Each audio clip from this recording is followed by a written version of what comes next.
Welcome back to the Bigfoot Manifesto, the podcast where progressive politics, cryptid metaphors, and campfire satire collide.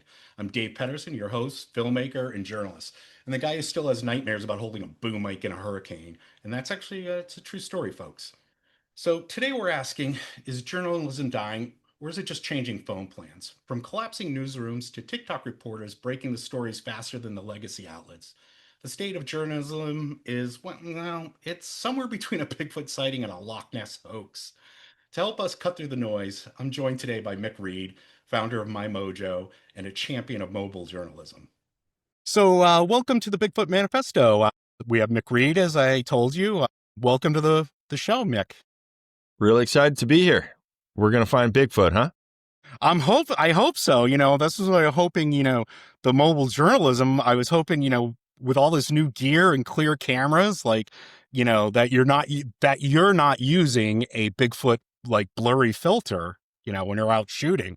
So, I always been hoping, with the upgrade in technology, we'd get some better photos, but we'll work on it, Yeah. Maybe, after you're done dealing with the war in Ukraine, if it ever ends, you can, we'll go out to the backwoods and do some squatching.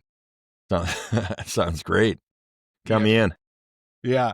So, I want to talk about today is like traditional journalism. It looks like Bigfoot these days.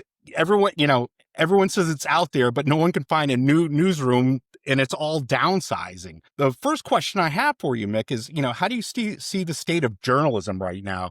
Is it like an extinction level bad or just an awkward evolution? Whoa, that's a good question. And, some days I'm a little more positive than other days. News journalism, it has taken considerable hits over the past couple decades, right? Especially when we talk about local news, the evisceration of their revenue model ads, right? That all shifted with Craigslist. And after that, that did a lot of damage. That is still happening. They're still closing up newsrooms, right? And there are news deserts that are appearing. That's a term you hear a lot. These news deserts, consolidation of news. I remember my hometown, all of a sudden our local paper where you'd actually read about your neighbors and people you care about and local sports and opinion pieces and stuff like that. It was a local paper.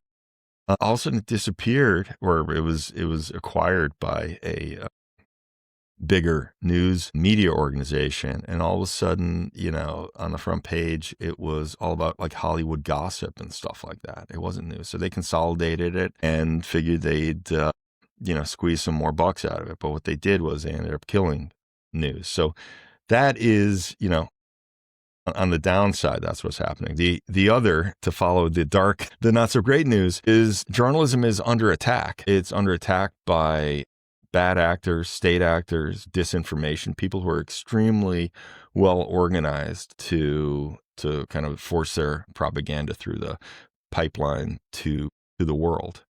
And we have seen that, we've seen that in our country and we've seen that around the world. So I do think that local journalism, community journalism is the bedrock of journalism. Same, similar to all politics is local, all journalism is local. I know we're going to talk about this in a little bit specifically. I mean, I feel like how you touched on local papers, that was one of the, things I wanted to discuss. And it's interesting in Americon, we had Art Cullen in there who has the Storm Lake Times in Iowa, and he won a Pulitzer Prize for his book. And he's marvelous. I want to get him on the show because he's just brilliant and a funny guy. But, him and I were having like an off the cuff kind of conversation about it. And like, he runs the small town, and Storm Lake's such an interesting city. That's why he wrote the book. And I think there's a documentary out too, about based on the book.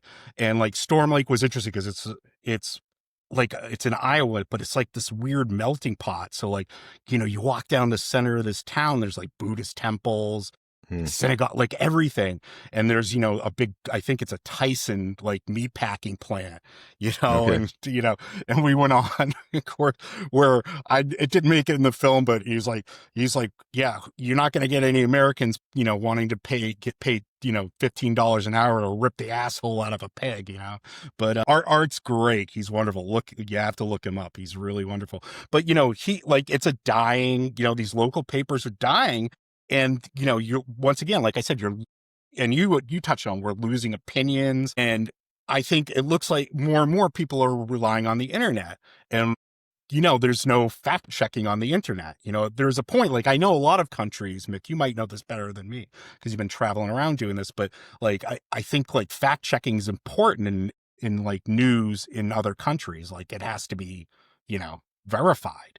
But here it's just they pour it out. And now we have things like CBS. Look at CBS. Like, I mean, they've bent the knee to Trump and they got that twatsie in there, Bari Weiss. I mean, she's horrible. I mean, she's like, I can't believe they put her in charge. It's like, what do you want to take down Fox and like, Newsmax at the same time? I mean, that's what I'm seeing. Well, I mean, so, journalism is under threat from a few different fronts, right? And we need to make a distinction between corporate journalism, which is essentially for-profit journalism, right? And call it, independent media. It's okay to have, to make money in news. That's absolutely okay. But when you care more about your shareholders or your family, who are the shareholders, than you do about the citizens who you're there to serve, then you've lost your way and you're doing more damage than good. And I think journalism is ultimately a force for good. It should be a force for good to educate the citizenry, to support and, when necessary, to defend democracy. But there are good signs out there. There are a lot of good people, a lot of smart people, a lot of hardworking people who recognize that we need local news.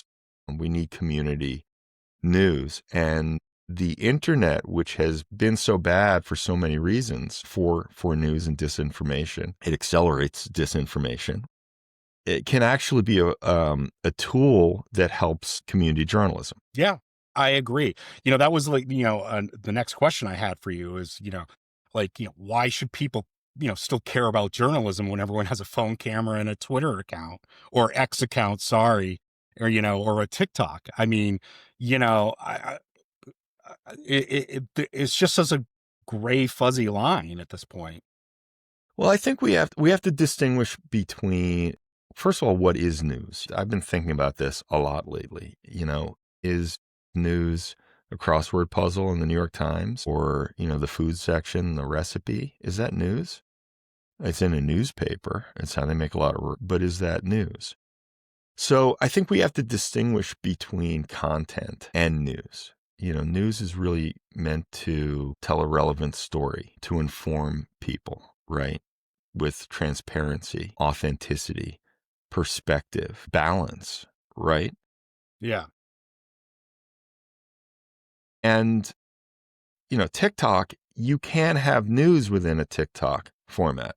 And I'm actually really excited about that. I'm not one of these people who look down their noses at, the evolution of news. I think that's really exciting. I cringe sometimes, even when I hear myself say, talking about short form, vertical and stuff like that. But ultimately, I know it is, it's a new way to deliver news. So you can have news on Instagram. You can have news on TikTok, but we have to distinguish between, what content and news.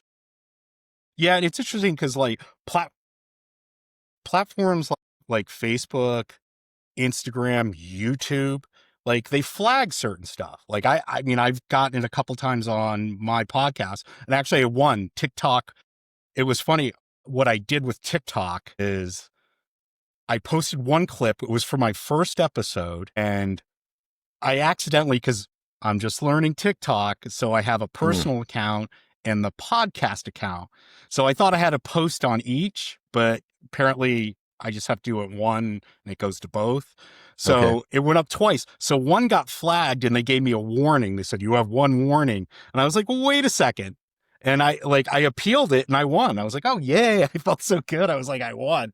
But, so you do get flagged, and it's interesting because I also I'm having trouble with YouTube with Google ads. So I've run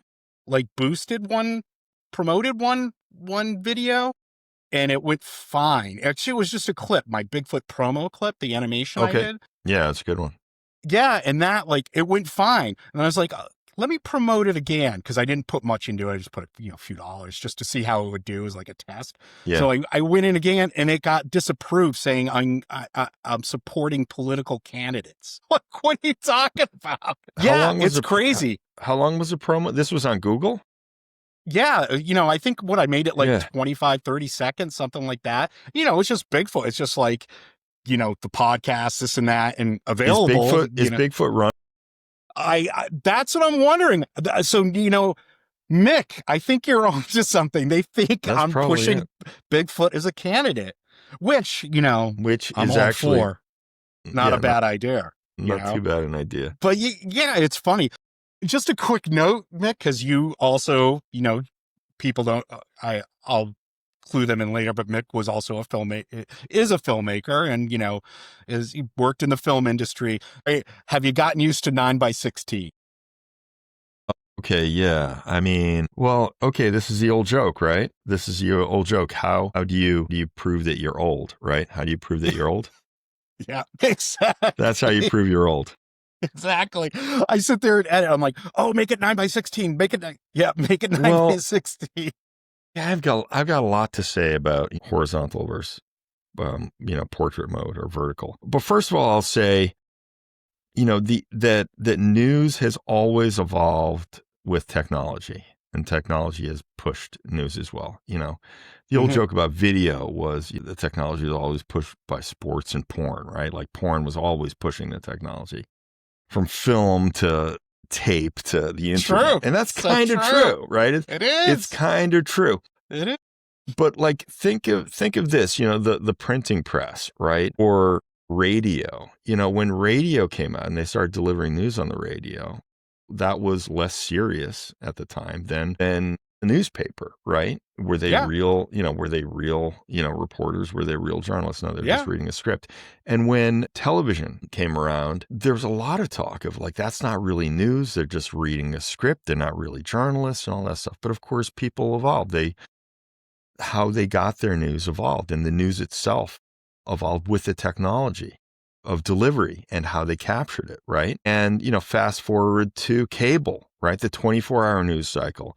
And then the internet, right? And then, I remember when I first heard, people getting their news from Jon Stewart from The Daily Show, right? And thinking, oh, that's awful. But, I don't know if it's awful. Or then people started getting news on Twitter. Everybody kind of laughed at that. And then, present day, I get my news. I get some of my news, actual news on TikTok, right? Some breaking news too about, about topics I really care about, like Ukraine and stuff like that. So, so technology has always evolved with news, and the news has always evolved with technology, right?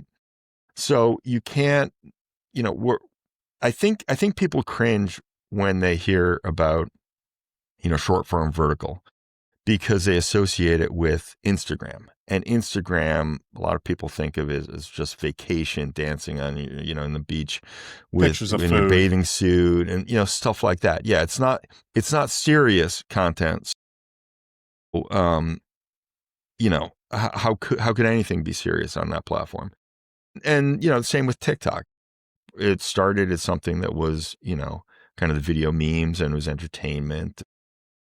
I find all of it, really entertaining, but, is it a serious platform for news? And the answer is yes, absolutely. It's just different. I agree.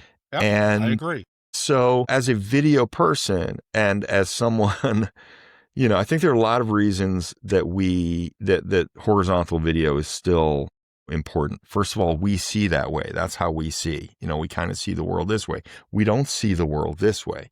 And when you have a camera, even a phone, it is, I think it's a little more natural to shoot it this way, right?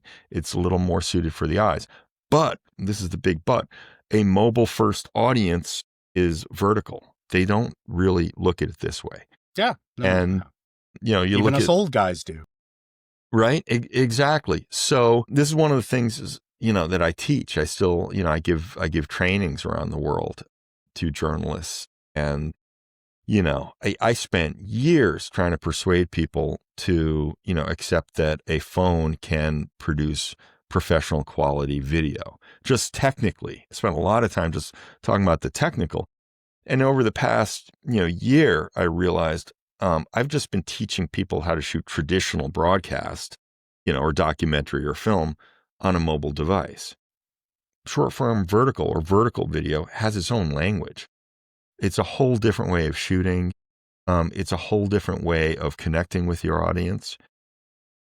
So, serious journalists who I talk to really, literally cringe when I start talking about short form vertical because I think, oh, that's not serious. But I think part of the reason is, that they're a little scared, the ones who aren't doing it, that they actually have to pick up their phone and, start talking into it. And there is an intimacy there. Some people have described it as, instead of shouting, it's kind of a whisper. And it can break down a lot of barriers, and you can reach an audience that you wouldn't otherwise be able to reach with traditional formats. And isn't that the point of news? Isn't that the point of journalism? You want your story or whatever you have to say that's important, you want it to reach the largest possible audience. So we can't just discount this as something that's silly. It's here to stay. It's evolving really, really quickly. And if you're serious about journalism, you can participate in forming or shaping what it will become. And it's pretty exciting. Yeah, I think so too. It's, like you said, imagine if Bigfoot had a smartphone, he'd be the most viral sensation probably in the internet history, right? Wouldn't he? So, how would you describe mobile journalism in practice? So mobile journalism, or mojo, which is a term that's been used for over a decade now around the world, but we don't use that too much in the United States. But mobile journalism is basically using your phone as the principal device for capturing, producing, editing, and distributing your videos, your news content. In my case, being a video guy, I talk a lot about video, but it could be anything. Right? The phone has a camera. You can write on it. You can record audio, right? You can edit it. They're professional editing applications on your phone. I shot and edited an entire show on a mobile device. I shot it on a phone, and I ended up, because I got big fingers, like Bigfoot, as a matter of fact. Big hands. I use an iPad, instead. It was a little easier for me, but I still do a lot of editing on my phone. So the idea of mobile journalism is everybody is a potential journalist. And that might be a controversial statement, but everybody is a potential journalist because everybody, 5 billion people or whatever, almost everybody, they have this device in their pockets at all times. And the quality is really, really good. It's not as easy as just pressing record, right? But potentially 5 billion plus people growing every day can be journalists, and that's citizen journalism. And that's a really exciting concept. And that has never happened at this scale in humanity before. So, all right. So my next question is so how can mobile journalism, restore trust in coverage where legacy media is failing us at this point? One of the most important things about kind of a mobile first audience is authenticity, right? It needs to be authentic. And there is kind of an inherent authenticity when you're recording on your mobile device. Truth is under attack. Journalism is under attack from a lot of fronts. Disinformation, we used to call them deep fakes, but now AI, right? These are major threats. So when you talk about, authenticity, how can we prove that something even on a mobile device is authentic? So I don't think that that is unique to mobile. I think that's a general thing for any kind of, stills or video or audio capture device, because AI is so good right now. It can fool the eye, it can fool the ear. So there are organizations focused specifically on authenticity. Adobe started something several years ago. It's now called the Content Authenticity Initiative. Google has one. Microsoft was working on one, and I can't remember who was signed up to which one at this point. But so there are different solutions out there. Some of them are metadata driven.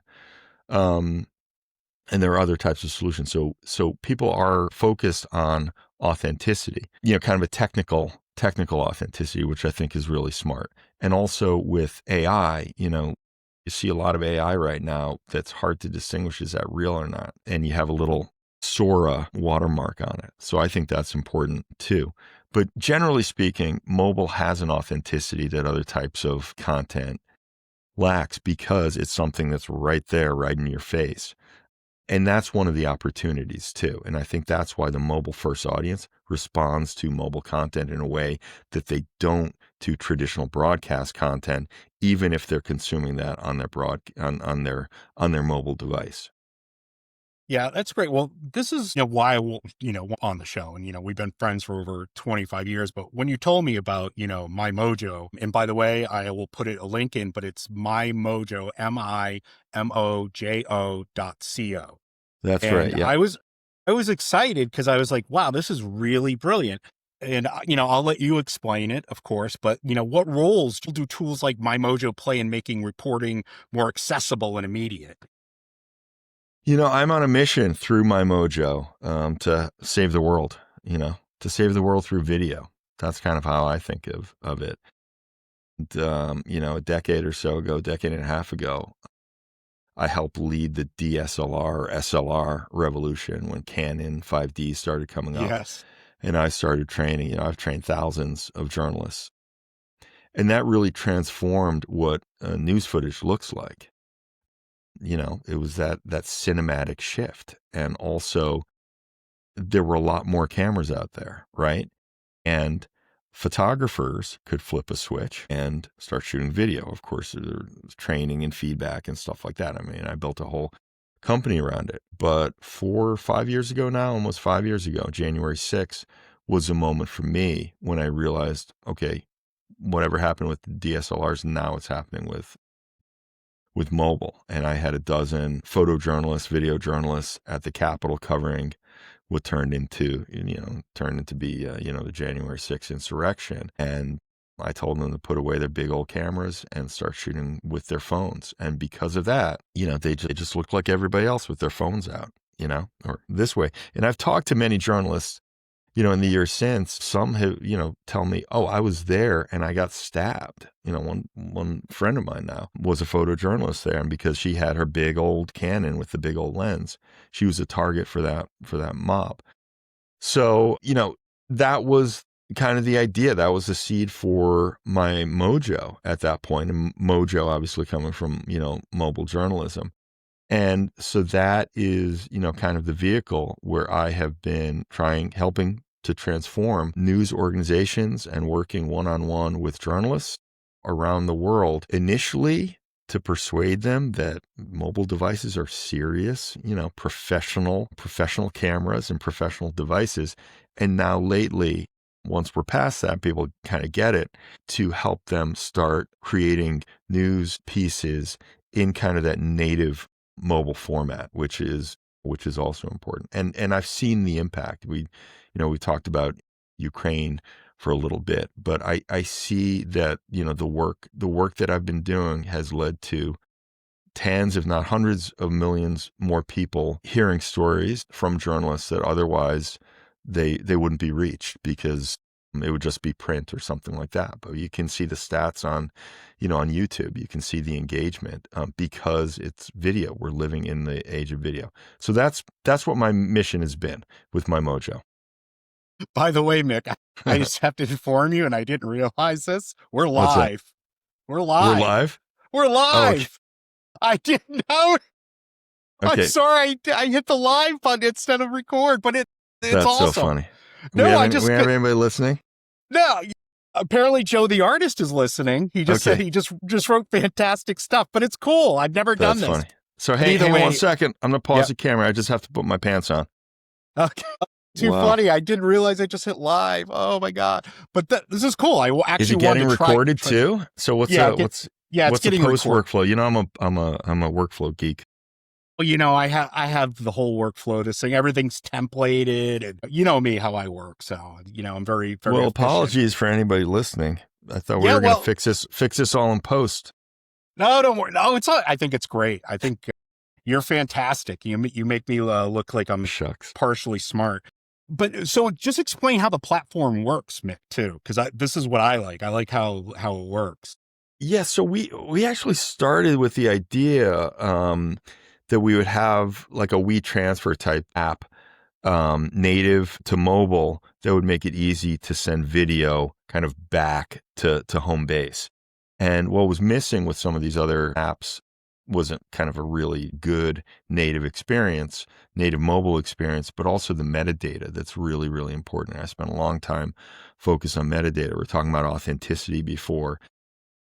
Metadata is really important for that, because I also look long term, not just the footage that we're capturing today for whatever piece we're doing, whether that's a news piece, a short form vertical, a longer form documentary or something like that, right? But also long term, the archive. Sustainability is really important right now for news organizations, right? Because USAID got eviscerated and really hurt a lot of news organizations around the world. Really, really, really hurt them. So coming up with a good, sustainable, financial model is really important. And sustainability, when we talk about sustainability, when you have video, you can actually build value with a video archive, because of course you can resell it, you can license it, you can use it internally, you can move faster because you have access to more clips and stuff like that. Like, it's a virtuous cycle. So my Mojo was really just an app to help send footage better, faster, but also in a way that would build long-term value. So kind of increase speed to market in the near term, but also increase long-term value of the actual assets.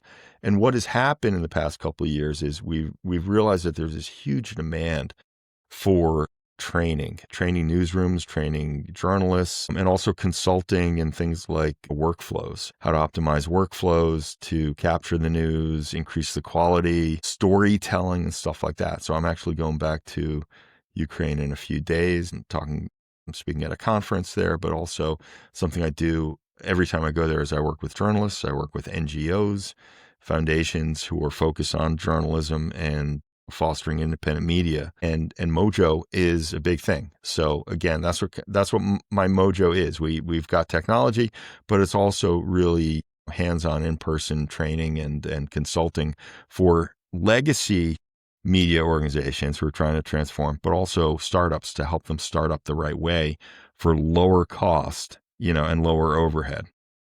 Yeah. That's why, I've been working on, actually I finished it. I just, been so tied up with the podcast, but, my book on, using Scrum and Agile in media production, especially for documentaries and journalism. But, it's sort of the same thing as like, I'm just trying to streamline processes. And I'm using it in this podcast, how I work. Everything's done. It's like templated, boom, boom, boom. It's like a conveyor belt. I enjoy it. Everyone, it might look boring and repetitious, but I truly enjoy doing it. I mean, that's music to my ears, because before I started my first, real media tech company 10, 15 years ago, whenever that was, with Clippin, people would ask me, well, are you a And developer? Clippin was a brilliant concept too. Well, thank you. Thank you. Yeah. And it's still going, it's still going with my co-founder. Yeah. Yeah, it's still going, still changing the world and earning people money. That was a key thing. But, they would ask me, are you a developer? And I'd say, no, I'm kind of like a hacker. I'm a technology hacker or a workflow hacker, because I would figure out ways to just kind of like optimize the workflows. And why would I do that? Because I'd touched every single step of the production through post-production and development process. And I'm allergic to these friction points, right? As an editor, for example, I don't want to be looking for media. just like that grinds you down. I want to get to that happy place where you're Yeah. creating something, right? And this is completely different experience in the brain, right? One will completely drain you, and the other will actually kind of give you a buzz. So I want to get to that place where I'm actually creating. And when you remove the friction points, that helps you do that. Just like the individual, the videographer, the producer, the director, the editor, and on and on. But of course, there are all sorts of other benefits, because when you're going faster, you're faster, cheaper, you're getting to market faster. This is really, really important with news.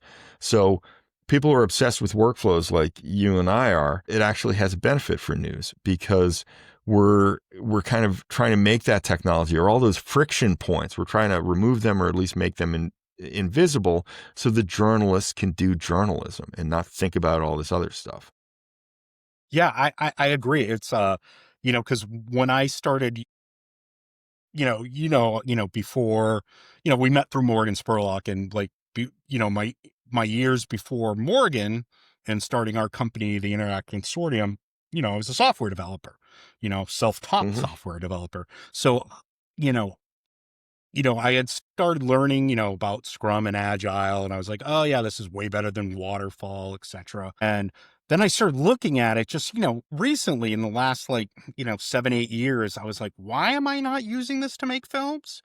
I was like, it's perfect. I mean, they even call them user stories and, inside Scrum. And I'm like, this is perfect. You put it up on a board, what it does is like, somehow you get laser focused. It's like when you say, if it's a scripted film or if it's a documentary and you have a scene and you fall in love with it, but it doesn't work for the story, you can learn to eliminate it, by putting a value on it. So, the value of this doesn't move our story along.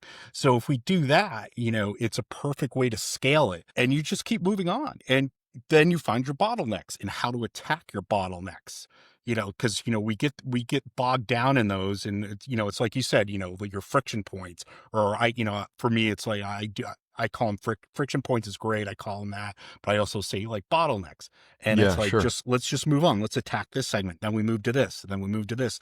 And okay, this part is important. All right, we need to all put all our energy into fixing this portion of the film or whatever, but it's, for me, it's all about workflow and making things just better and simpler, and I mean, let's face it, let's look at this industry, and everyone, like film industry, they've been making films the same way for over 100 years. They use the same methods, everything. And I always I'm like, God, so much waste in this industry, from film to television, even into TV news. I watch, and it just looks, it's so wasteful. So much time is wasted, and energy and resources. That's what drives me crazy. And that's what got me, kind of obsessive about this. But I mean, it works for me. Lean mean is the way to go. Yep. And especially for those lean news. Agile people. The lean Agile people. That's exactly it. Exactly. With when we talk about, local newsrooms, and think like globally, think about these startup media orgs in like Bangladesh or some place like that. It's like 2-3 people in a newsroom. They don't have a lot of startup funds. They don't have a lot of resources. They have to do a lot more with less. Everybody has to do more with less right now. And when you eliminate the bottlenecks, when you eliminate the friction points, that helps you. That helps you with time. That helps you with resources. Yeah, I think that's great. So, I want to finish up our last segment, and, I know I entitled this segment, who watches the watchers when everyone's streaming. And so if everyone with a phone is a reporter, who sets the standard, who checks the facts, and do we risk drowning in conspiracy TikToks while local corruption gets a free pass? I mean, so how do you balance speed versus accuracy in mobile first reporting? Yeah, and I don't have a crystal ball about what news That's a tough one. is. It's a tough one. Yeah, because but you see these things. You see how things go, and that's why I thought it might be a good question. I thought it could be a bit of a reach. But no, you've been watching the evolution. It's a really good question, and it's something a lot of people are thinking about. And when I say I don't have a crystal ball, so I can't tell you exactly. I can't tell you what is the new form that news is going to take. I see that it is taking a new form right now. I see that traditional broadcast is dying. And even when they are now, finally aware of, the digital sphere and kind of the social platforms for news, some people are doing some really good work. So I don't want to take that away from them, but kind of institutionally, I see them trying to replicate a broadcast model and jam it into a mobile device. And I don't know how successful that's going to be, so to answer your question, or try and answer your question, I think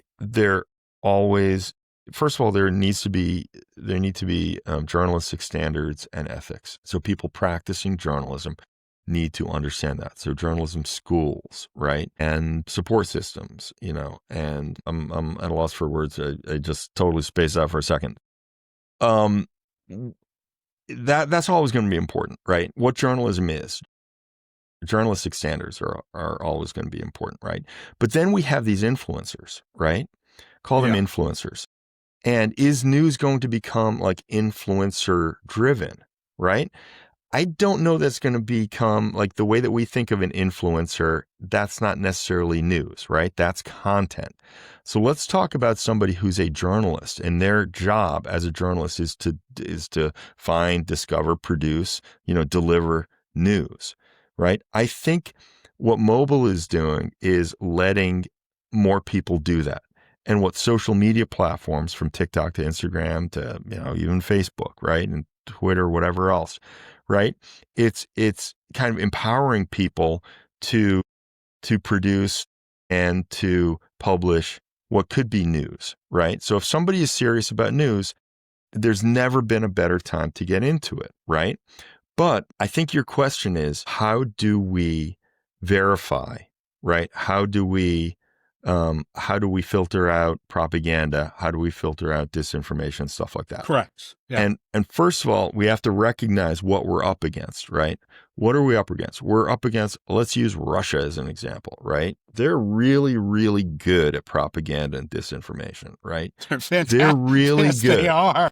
As good as Hollywood is at superhero movies, no, but I mean, they're really, really good at it. And structurally, they've got hundreds, 500-600 media organizations around the world as part of a network for their disinformation network. Anne Applebaum in Autocracy Inc. talks about this, right? She writes about this network they have. And just to kind of simplify what this means is, let's say there's a media organization down in Venezuela or someplace like that, right? And they will plant a story there, right? The propagandists, whoever that may be, say they're in the Kremlin, okay? They'll plant a story that discredits something or pushes out some false information or some false narrative. And then another organization picks that up, right? And then another organization picks that up. And it kind of keeps amplifying it, and it gets bigger and bigger. And now all of a sudden you have a source of like, there are 10, 20, 100 different sources with that same story around the world, right? And then it gets picked up by a major. And it's not necessarily this happened, but this is being reported. And once it kind of crosses that into a mainstream newspaper, now that disinformation has been laundered. You know what I mean? Just as money can be laundered, that disinformation has now been laundered. We don't know really where it started. It's hard to track down, but it is being reported, and that is a fact.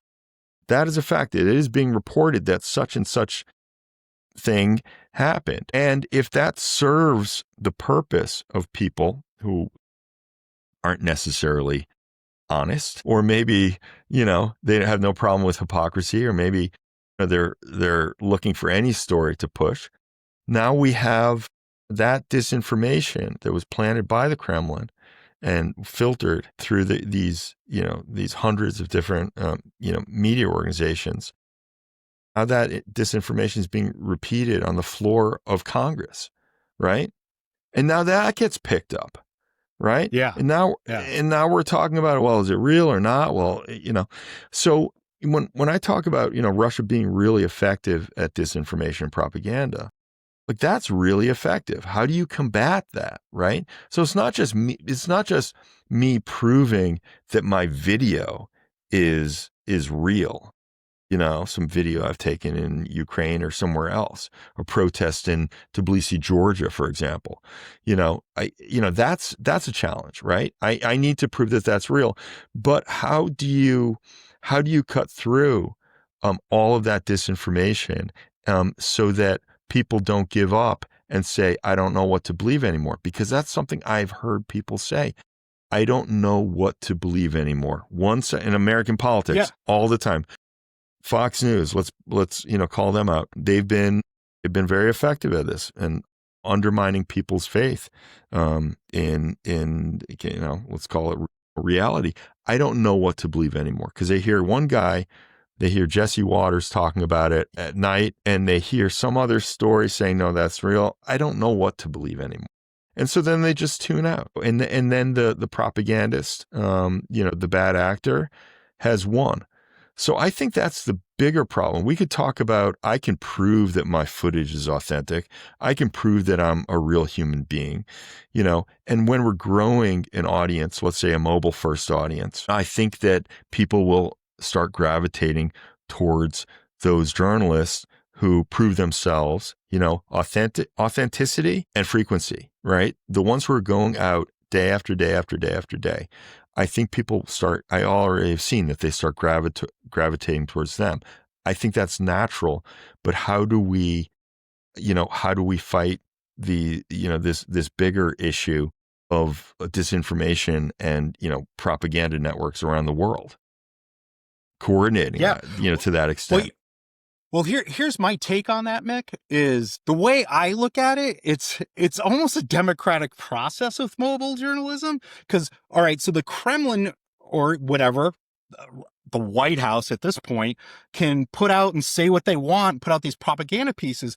But if we have enough mobile journalists in places, and so we have more sources on site covering it and showing what the true story is, we've kind of democratized, journalism again.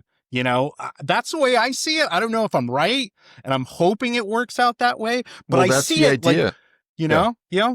That's what I see. Like, that's the idea and that does help when you're talking about recording an event or some footage, or to show, to show that the crowd size was really that large, right? Or to kind of speak truth to power, or to record abuses, for example, we talk about ICE, what ICE is doing. Yeah. To actually record that. Like, it's hard to say, that every shot is fake, because then we can actually talk to the people afterwards and they say, no, that was really me.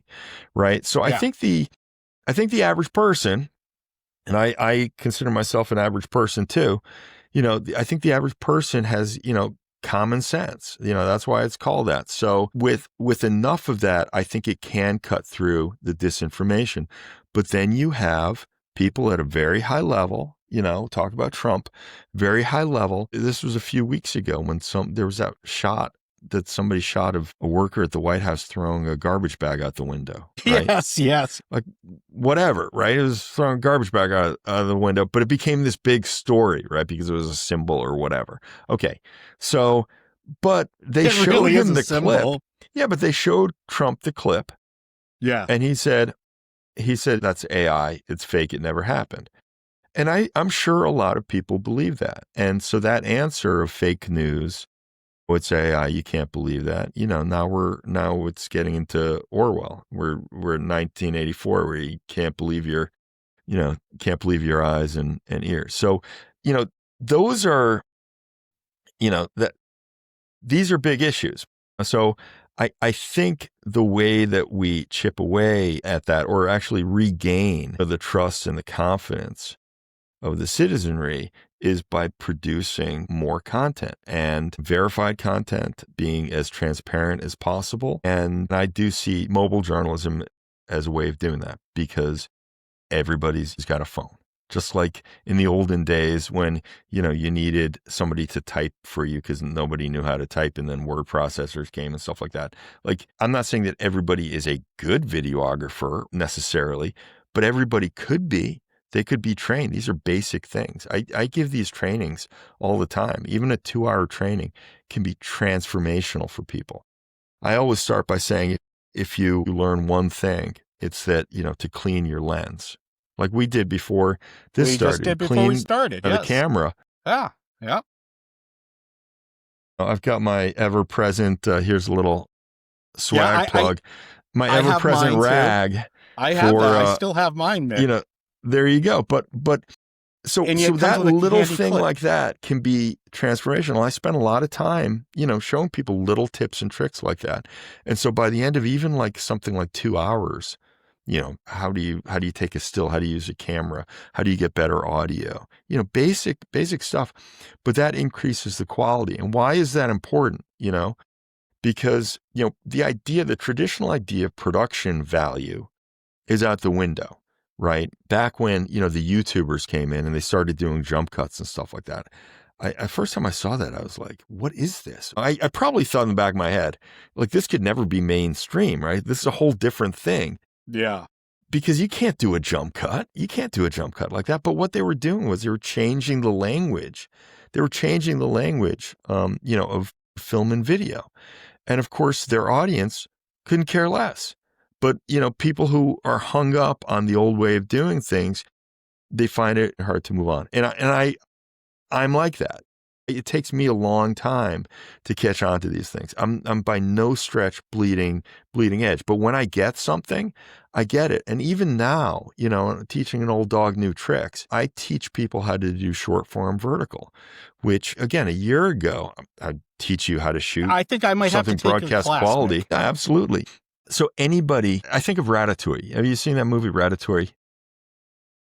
Yeah, of course, right? The chef, Patton Oswalt, and a rat, and the chef is what do you say? And anyone can cook. Anyone can cook, right? That's how I think about Mojo. Yeah. Mojo is anybody can be a journalist, right? You need some tips and tricks. Hell yeah, people. Listen to Mick. Yeah. I know we have some good journalists sitting out there waiting to be born right now. Absolutely. And some of these, some of these tips and tricks, why are they important? It's not so much the traditional idea of production value, though I still think it's good to know, like to have a clear shot and to frame it right and stuff like that. I think those things are still important, but why they're important is because you can connect with your audience and you can help tell the story. So if it serves the story that you're telling, that's what's important. And that's how you can have an emotional impact. If something is too slick these days, what's that? And serves the truth. And serves the truth. Absolutely. And serves the truth. But if something is too slick these days, consumed on mobile, it almost works against them because some people say, people have short attention spans now. I think everybody has highly tuned filters. In a few seconds if it's something you want to give the next few seconds to. You know what I mean? Like there's this thing called the millennial pause. Don't worry, I'm learning all the analytics right now and how to you know what I mean? Catch things. Yeah, I'm learning quick, but it's like I'm figuring it out. Yeah. Hey Mick, so we have to wrap up here. Okay. Yeah, we're running. We're okay, but not too bad. But if you want to sit around on and on and on. I know. Well, you can sit around for my closing thoughts if you'd like. Yeah, of course. Well, all right. So here's my takeaway, folks, on this. Journalism isn't dead. It's just changed platforms. The truth still matters, but it's how we capture it, share it, and protect it as it evolves. Maybe Bigfoot's still hiding, but he shows up on TikTok live. All you have to do is look at my feed. And, we still need journalists, to separate facts from filters. And I think these are important. I think everyone needs to check out Mick in My Mojo. So that's mojo.co. And I want to give a huge thanks to my longtime friend, Mick Reed, for coming on the show. And I hope you guys go to his site and check it out and get involved. I'll have links up to all of Mick's, I'll have his clip and stuff so you can learn how to monetize your content and then My Mojo, so you can maybe get some classes from Mick. And he has some other awesome mobile journalists that work with him. So, you can, reach out to him about classes and where they'll be having classes, and just check it out. And you can become a mobile journalist yourself. So Check thanks it a out. lot, Mick. I'll talk your ear off. Yeah. Well, look, thank you for having me as a guest. Thank you, Bigfoot, as always. For being in the background there. There he is.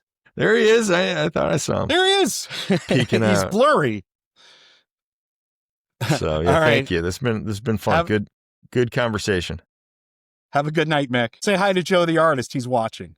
Oh, hey Joe. Hey Joe the artist. Hey Mick.